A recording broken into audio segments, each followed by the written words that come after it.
Hi, everybody. This is Rhonda Cobb, the Money Coach, and welcome to our show. Thank you for listening.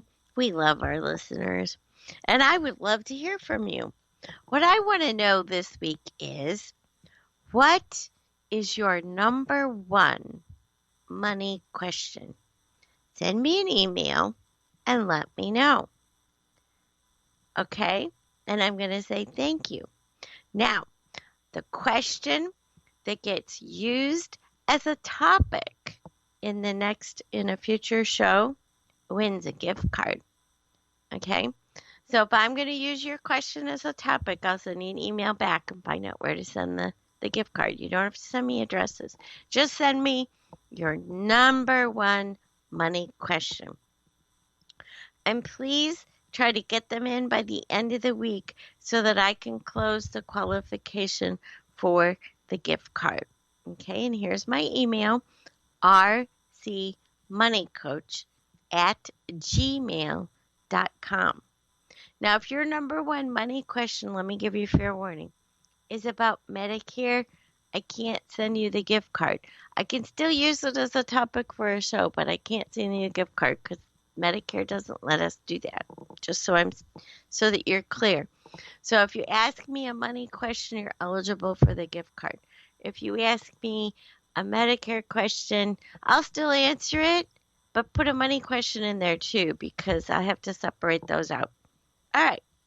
Now, as you remember, this month I'm doing a new series for people who are interested in continuing their financial growth, and we're focusing on retirement. We want to work with people and talk to people and talk for people who are interested in sidestepping this prevailing negativity, who want to take purposeful action towards a better financial future for themselves and their families, right? And we're talking about retirement. Are you tired of working? Oh my gosh, who isn't? Yeah, really, right? So great. Let's prepare for retirement. I'm all in. Are you all in, Joe? We got to get ready. So don't let your frustration about these times that we're living in lead to exhaustion. Do everything you can to fight the frustration.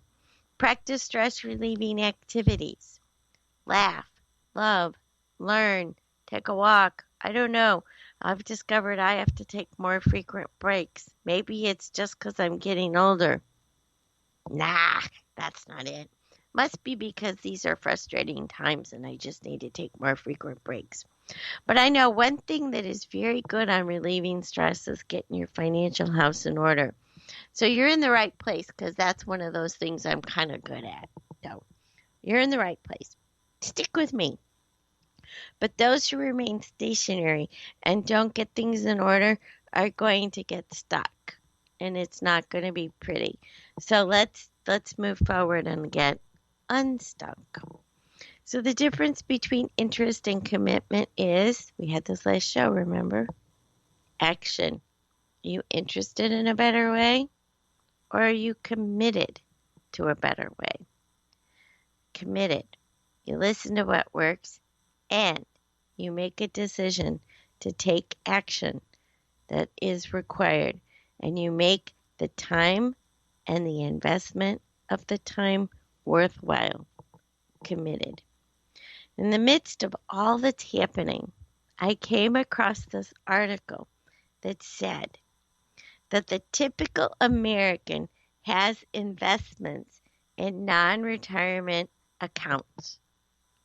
And I read the amounts of the typical American per age bracket, and I thought to myself, where are these typical Americans?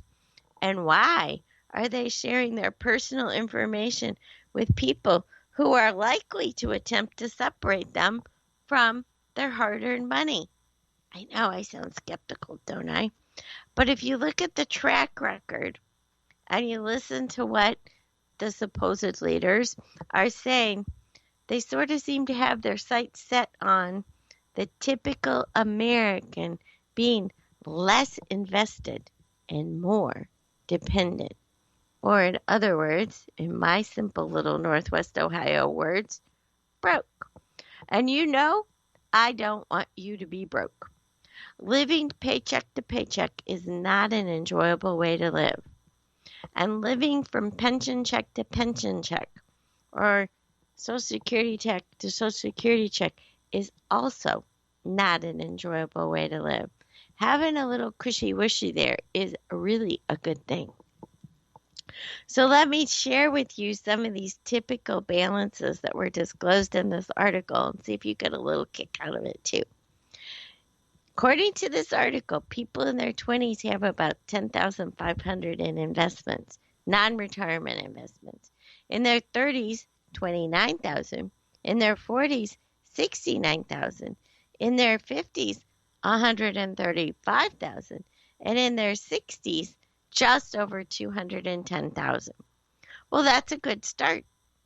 And if that's money in addition to your retirement savings, that's really good. But it should be more.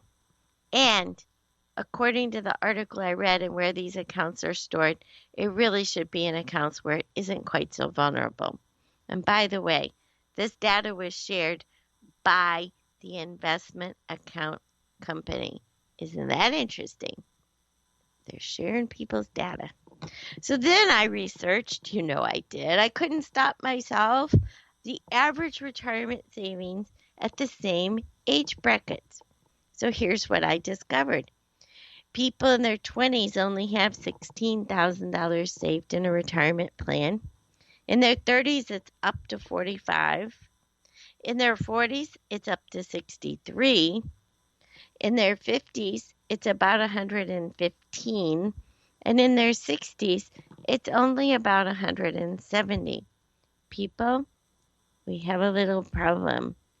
Someone call Houston. We have a problem. Because it's going to be a difficult retirement if we are in our 60s and we only have $170,000 saved. Ouch, right? You're being really mean today, Rhonda. No, I'm going to fix this. Keep on listening. So let's do the math because the numbers won't lie to us. If you're accustomed to living on an income of about $75,000 and you don't buy into the fallacy that living in retirement is less expensive, and who invented that baloney anyway? Did they flunk math? Then you're going to need about $75,000 per year to live in retirement. So if you retire at age 70 and you expect to live to about 95, that's 25 years of living expenses, right?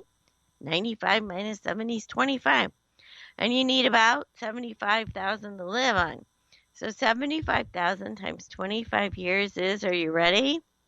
$1.875 million. So back to the average retirement savings. Let's total that.